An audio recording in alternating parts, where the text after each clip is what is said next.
Welcome to our discussion of Chapter 3 of our book, Anxious to Talk About It, Helping White People Talk Faithfully About Race. So, Hessel opens up Chapter 3 by talking about racial identity development. She writes, racial identity development focuses on how each individual comes to see him or herself as racialized by society. She says, I use the word racialized intentionally, which refers to how persons are categorized into separate races, since how society categorizes persons change over time. For example, Eastern Europeans were not white and when they first immigrated in great numbers to America in the early 20th century. Eastern European, they come here, they weren't categorized as white. At some points in history, people from Arab countries have been considered white, and at other times, not white. Laws at times have deemed persons with one drop of African blood to be black, even if a person was white appearing, according to Hessel. So the way we talk about skin color is a social construct.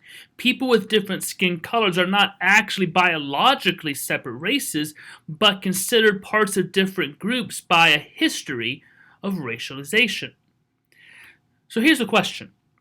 How would you define your own racial identity, and how has it affected your life? Can you think of times that you have been racialized or racialized others? Now for me, I always knew to check the white box, since I can remember needing to check a box for all those standardized tests you have to do in elementary school and high school. I often tried to figure out why Caucasian was even on there. I was not from the Caucasus Mountains, and even the people from that area were not really white in the sense that we think of white now. So that was always a bit confusing for me. Why is it called Caucasian, especially as I actually did some research on the Caucasus region? But there was that. I don't think I really ever considered white as a race until a few years ago when reading Waking Up White. I knew I was white, but I always thought of race as something else, white as the normal, just that's what it is. And I didn't think that whiteness had its own racial identity that went with it, that it had its own advantages and disadvantages in the way people saw white people. I didn't think that I could be racialized. I knew I'd probably racialized others, not necessarily in a negative way, not in a I don't like them way, but we tend to group people. We tend to make assumptions. We tend to have stereotypes. All of that was tied to my understanding of other races, but I don't think I ever thought about it happening to me too, if that makes any sense. And I know I've racialized others in all those ways of making assumptions, of stereotyping, of making these groupings, of telling jokes that were insensitive. All these things I'm sure I've done throughout my life. And I hope I do better at realizing when I am racializing someone. But on the other hand, I don't want to be colorblind because the color of our skin has affected life. We don't want to just pretend it's not there. I've had this conversation with people of different races, but of different abilities. When people, perhaps in wheelchairs, say, I don't want you to pretend I'm not in a wheelchair because the wheelchair does affect my life. It affects everything about my life in so many different ways. So for you to pretend it's not even there actually makes things worse. Don't make it weird, but recognize that my abilities, my being in a wheelchair does affect different aspects of my life. And to pretend it doesn't isn't treating or seeing me as the whole person I am. So those are the things I'm continuing to learn on as well. So the author, Hessel, tells the fictional story of a black girl named Ashley drawn from real-life examples in order to explain the stages of racial identity development for non-white people, for people of color. So the stages for people of color are pre-encounter, encounter, immersion, internalization, and commitment. So pre-encounter is the individual seeks to assimilate and be accepted by whites, and actively or passively distances him or herself from other persons of their own race. This de-emphasis on one's racial group membership may allow the individual to think that race has not been or will not be a relevant factor in one's own achievement. Then comes the encounter stage. Movement into the encounter phases is typically precipitated by an event or series of events that forces the individual to acknowledge the impact of racism in one's own life. Faced with the reality that he or she cannot be truly white, the individual is forced to focus on his or her identity as a member of a group targeted by racism. So this is where that pre-encounter idea starts to shatter, and that can be difficult. So then comes immersion. So this stage is categorized by the simultaneous desire to surround oneself with visible symbols of one's racial identity and an active avoidance of symbols of whiteness. Individuals in this stage actively seek out opportunities to explore aspects of their own history and culture with the support of peers from their own racial background. Next comes internalization. In this stage, secure in one's own sense of racial identity, there is less need to assert the blacker than thou or similar attitudes often characteristic of the prior stage. Pro one's race attitudes become more expansive, open, and less defensive. The internalized individual is willing to establish meaningful relationships with whites who acknowledge and are respectful of his or her self-definition. The individual is also ready to build coalitions with members of other oppressed groups. So then last comes internalization commitment. Those in this last stage have found ways to translate their personal sense of race into a plan of action or general sense of commitment to the concerns of their own race as a group. This is sustained over time. Their race becomes the point of departure for discovering the universe of ideas, cultures, and experiences beyond their own race, in place of mistaking their race as the universe itself. Often a person moves from one stage to the next only to revisit an earlier stage as a result of new encounter experiences, though the later experience of the stage may be different from the original experience. So these are the stages that people of color will go through, go back, go forward on.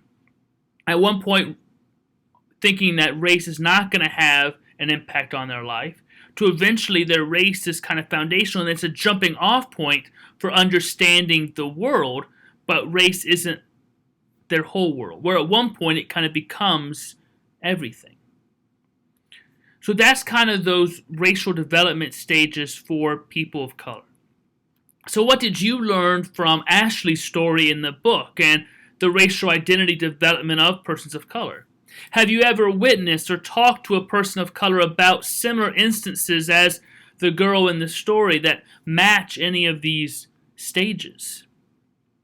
So think about that a little bit. Go back to your past and these different conversations. I remember conversations with people at different points who at one point said, people of color who said, you know what, my race won't really ever play a factor in my own success for good or bad. Later, years later, they'd say, you know what, I was naive. I thought it didn't matter. I've learned it matters. That I can't separate myself from the racialized identity society gives me. And that instead of trying to fight against it, I have to understand it, own it, internalize, and then commit to a world where this is the situation and learn from it, be a part of it. But I've seen that progress of this isn't going to actually matter in my life to this is a key element of my life. Maybe you've seen or heard something similar. So Hessel points out that white people also need to develop a positive racial identity, not because of discrimination, but because we may not know how to be white apart from the negative history of inflicting racial discrimination onto people of color. That maybe we only see whiteness as completely negative because the whole idea of whiteness was in some ways created to say, we're good, everyone else not so good. That is the history of this term, whiteness. And so we may not be able to know how to be white apart from that history and that creation. So Hessel writes, it is important for white people to be able to address racism by understanding first what it means to be white, and then be able to understand other ways that a person can be white within this history. There are plenty of examples, she says, of terrible white people, and there are plenty of examples of white people who allowed things to happen by being silent or standing by while terrible things happened. But she also writes, white people also need to know that there have been and still are white people who actively work for justice alongside those who have been discriminated against. It is important for white people to have positive role models for what it means to be white. That is the only way white people can see themselves in a positive way apart from the white supremacist view that says white people are superior and good. To counteract this narrative, white people need to know about the ways that whites can resist the narrative of white supremacy and still feel good about being white. So that's what Hessel writes there. Can you identify negative examples of white people who might have informed your view and understanding of your racial identity that tied whiteness to racial discrimination and the normalization of whiteness and white supremacy? Now, when we hear white supremacy, I think for me, I often think Ku Klux Klan, Confederate flags, white pointy hat, people being big jerks everywhere. That is part of the history. But it's not just these overt, I'm better than you, we're going to crush you things. It's sometimes just that idea of white is normal, everything else is the aberration. It's the idea going back of white cowboy hat, good. Black cowboy hat, bad. It's these internalizations of Eurocentric ideas of history and everything else. I mean, kind of a weird example, but I thought of it the other day with something else. I mean, the globe is in space. It's just in space. There's no up or down. But maps were created by Europeans. The European countries are at the top of the map. And so again, it makes us think this is the better half. We might not name it, but we don't always realize how even maps and how they are drawn can affect the way we think about things. Africa on a basic Mercator projection map is actually pretty tiny. Greenland, if you cut Greenland out, it's bigger than Africa. Now, Africa is actually much bigger than Greenland. We don't think about the biases that are just in maps, but they are. So white supremacy is not just this overt, we're better than you, we're going to destroy anybody else. It's the normalization that white is normal, it is superior in its history, in its culture, in ways that aren't always so obvious. And I'm only now beginning to kind of realize that, and just how many white authors are the books that people read in high school. How we learn more about white people in history, how we learn more about European history. I didn't learn much about African history until I took a course on it in college.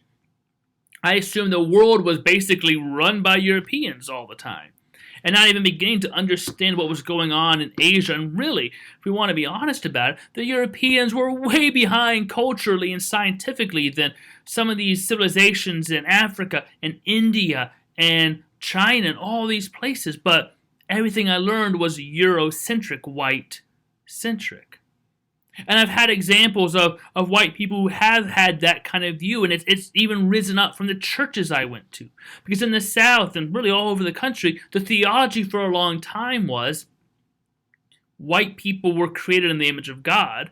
Some of these other races are not fully human, therefore do not have to be treated as fully human. That was the justification for slavery and other things. Racism didn't come out of this sense of, we want to be racist, let's do this. It came out of a sense of self-interest. How can we make money? How can we make life easier for us? It's the basic capitalism thing.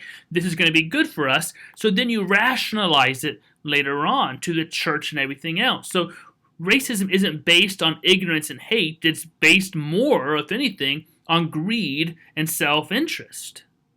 And then you justify it later. But all this was built into the church, and so it never really completely left the church. There are still remnants, fingerprints of it. Even when I was growing up, nothing overt, but these little things that give you internalized messages. But I also knew examples of white people who modeled how we can be white while actively being anti-racist and not just not racist. I knew plenty of white people who'd say, I'm not racist. If you really talk to them a long time, you'll realize they are indeed. Not in the sense of I hate black people or anything, but just in their understanding, the way they think. They don't even realize it. It's almost like, this may be an imperfect analogy, but these asymptomatic coronavirus people, they may not even realize they have coronavirus, but they may be spreading it. They may actively have the disease, but they don't think they do because the symptoms they're looking for don't seem to appear. Similar with racism, we might say, well, I'm not flying a Confederate flag, or I'm not hiring black people, or I'm not making racist jokes, so I'm not racist. That's not actually how it works. It's not enough to be not racist. You have to be anti-racist. And sadly, I don't have that many examples of people in my life who were white, who were actively anti-racist growing up. There were plenty who said, I'm not racist. But even then, I didn't realize how that racism was still seeping in, that I had it in my own life. It's like being born in a mud pit and thinking, I'm going to come out clean. You're not. It's all around us, and it's going to seep in. It's in the structures, it's in the laws, it's in the histories of how we've created this country. You can't just think one day, oh, racism doesn't exist anymore. It doesn't work that way. It's just naive to think, we had so much racism for so long, but we fixed it like that. We're no longer a racist country. We may not have as many people overtly saying, I don't like black people. There still are those. But that's not fundamentally what racism is when you get down to its deepest levels. And if we continue to think this isn't a problem, the problem's never going to actually get solved. So then Hessel tells the fictional story of Max, a white boy who also grows up and develops a racial identity. So the stages of racial identity development for white people are different than those of people of color. So there are 6 stages that white people go through. The first is contact. So a lack of awareness of cultural and institutional racism and of one's own white privilege marks this stage. So this stage often includes naive curiosity about or fear of people of color, based on stereotypes learned from friends, family, or the media. Those whose lives are structured so as to limit their interaction with people of color, as well as their awareness of racial issues, may remain at this stage indefinitely even. And I've even seen this happening here with kids in our own church, that they haven't been around a lot of people of color, and so when they do see some, I've actually seen the interactions of a little bit of fear, of questions about, well, if light is good, if white is good and black is bad, does that mean this person is bad? You may think that happened in the 60s. No, it's happened here since I've been here. And it's not bad. The kids aren't bad. They're in this contact stage where they're just beginning to realize that there are people of different races, and they haven't always understood the internalized messages coming forth from all of society. It's like I said earlier, it's like being born in a mud pit and thinking you're going to come out clean. Racism exists in the air, and we don't always realize it. So in this stage, white people begin to make those contacts and have curiosity or even fear. And because their lives have been structured sometimes, they don't have a lot of interaction with people of color. Even if they're in the school, it's not the same deep interaction. They're not always aware of some of these issues. The next stage is disintegration. So this is marked by increased interaction with people of color or new information about racism that may lead to a new understanding marks the beginning of this stage. In this stage, the bliss of ignorance or lack of awareness is replaced by the discomfort of guilt, shame, and sometimes anger at the recognition of one's own advantage of being white and the acknowledgement of the role of whites in maintaining a racist system. Attempts to reduce discomfort may include denial or attempts to change significant others' attitudes towards people of color. Societal pressure to accept the status quo may lead the individual from disintegration to reintegration. Now, many of you I've talked with in the last few weeks, and you've kind of admitted being in this stage that for the first time, you may be 20, you may be 80, you're just now in stage 2 of realizing, oh wait, I didn't know all of this. Now I'm feeling guilty, I'm feeling shame. I want to deny I'm a part of it. I'm trying to convince people in my life, my husband, my parents, my children, to think about this. I'm getting pushback from it. A lot of you are in this stage, and that's okay. So the next stage is the reintegration. So at this point, the desire to be accepted by one's own racial group, in which the overt or covert belief in white superiority is so prevalent, may lead to a reshaping of the person's belief system to be more congruent with an acceptance of racism. The guilt and anxiety may be redirected in the form of fear or anger directed toward people of color who are now blamed as the source of discomfort. It is easy for whites to become stuck at this stage of development, particularly if avoidance of people of color is possible. So you might have been in stage 2, the disintegration, for a while. Maybe you moved into reintegration. Maybe you've kind of gone back to disintegration. I remember for me in high school, I wanted to kind of fit in with this group of very white people who, would fly the Confederate flag and have all this kind of Southern history stuff. And they would avoid black people. Not in the sense of I don't want to be near them, but just it wasn't a part of the social circles. And trying to fit into that group, you find yourself separating from things, immersing so much into the white culture that you kind of blame other cultures. You blame black people for causing you discomfort of where they're being too sensitive, where they're asking for too much. They're just angry all the time. You start getting these messages, and you don't want to have your own feelings of guilt, so you shut those feelings down and you pass the blame. This is normal psychology for a lot of things, not just racism. When you don't want to have bad feelings, you shut those feelings out and you blame others and put the consequences of those feelings, the reason for those feelings, on someone else. They're now to blame. And sometimes we can get stuck in this phase because once we're there, you have to have something that gets you to move beyond that. And for some of us, we never have that something that pushes us to rethink things. So the next stage would be pseudo-independent. So information seeking about people of color often marks the onset of this stage. So something makes you actually want to go and learn more. So many of you are in that stage now. I'm actually wanting to learn more about black people. Maybe we think we know because we have a couple black friends. Maybe you even said, my black friends kind of act more white than anything else. And so you think you know, but you don't know. So you've been learning more and realizing there's so much more to it than you ever realized.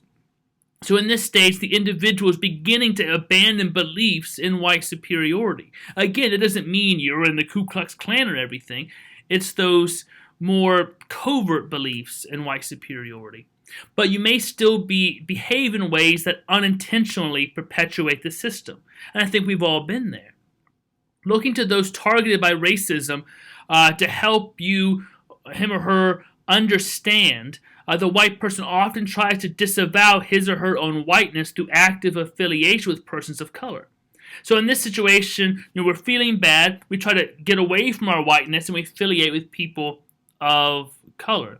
The individual experiences a sense of alienation from other whites who have not yet begun to examine their own racism, yet may also experience rejection from persons of color who are suspicious of his or her motives.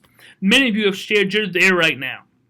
That you don't want to be this token help, that, this white savior complex of rushing and posting something on Instagram or Facebook, and now you're in solidarity solidarity with black people, but you've also found friends and family are mad at you for even talking about it. They don't want to talk about it. They're still in that other phase where they are avoiding the topic completely and saying, we don't even have a problem with racism in this country.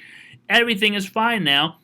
I know people who are black who have been successful, as if that wipes away hundreds of years of racism. Many of you are in that phase now, and you've been expressing your frustration with trying to figure out where you belong.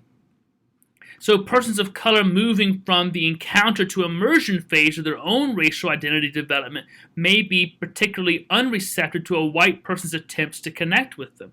So depending on where the black people you're connecting with are in their development, you might have good or bad results. But this pseudo-independent phase is you're starting to say, I don't want to be in this reintegration. I don't just want to be separate from. I don't want to blame people of color. I want to learn more. I want to advance my own understanding. But that could actually, for a while, keep you kind of alienated from both groups, and you feel lost. So the temptation is to run fully to one side or the other, trying to find a community, a philosophy that you can embrace and that will embrace you.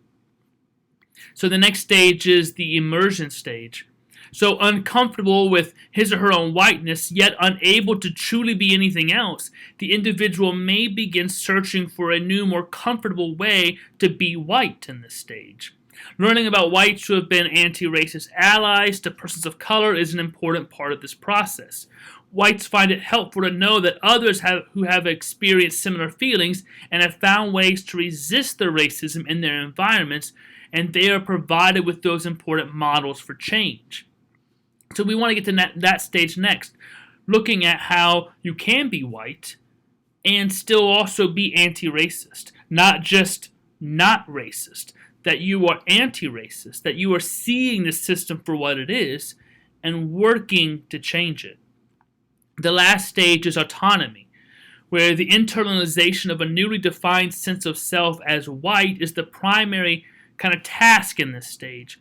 The positive feelings associated with this redefinition energize the person's efforts to confront racism and oppression in daily life. Alliances with people of color may be more easily forged in this stage because the person's anti-racist behaviors and attitudes will be more consistently expressed. It's hard to jump on this train in a month and have people trust you because people have jumped on the train before and then jumped off when it got hard. So you have to sustain this behavior for a long period of time. So looking back at the book, what did you learn from Max's story and the racial identity development of white people? If you're white, what similarities from your story did you find in Max's? And I can see my own life. I've gone through some of these stages, gone back. I don't think I'm fully at the autonomy stage yet. You know, I can notice at different points in high school and college and early in ministry going forward, moving backwards, getting comfortable in a little spot. Sometimes, being kind of in between. You go back and forth. We're all on this journey together. But I can definitely tell in times of my life, yep, I've been right there. This is how I was feeling. So after reading more about these stages and reading the stories of Ashley Max, can you identify times in your life when you were at different stages?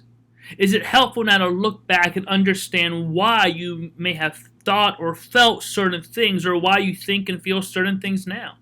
And right now there's this intense kind of time of all this kind of racial upheaval as people are rethinking, looking at things for the first time, going back to the history. Maybe for the first time you realize, oh wait, the term white didn't enter the legal code until like 1690, and why was that? And learning more about the history of everything from why the police force was created to histories of slavery, histories of how we've divided things by race. Maybe you're learning some of this stuff for the first time, that there was a race massacre in Tulsa in 1921.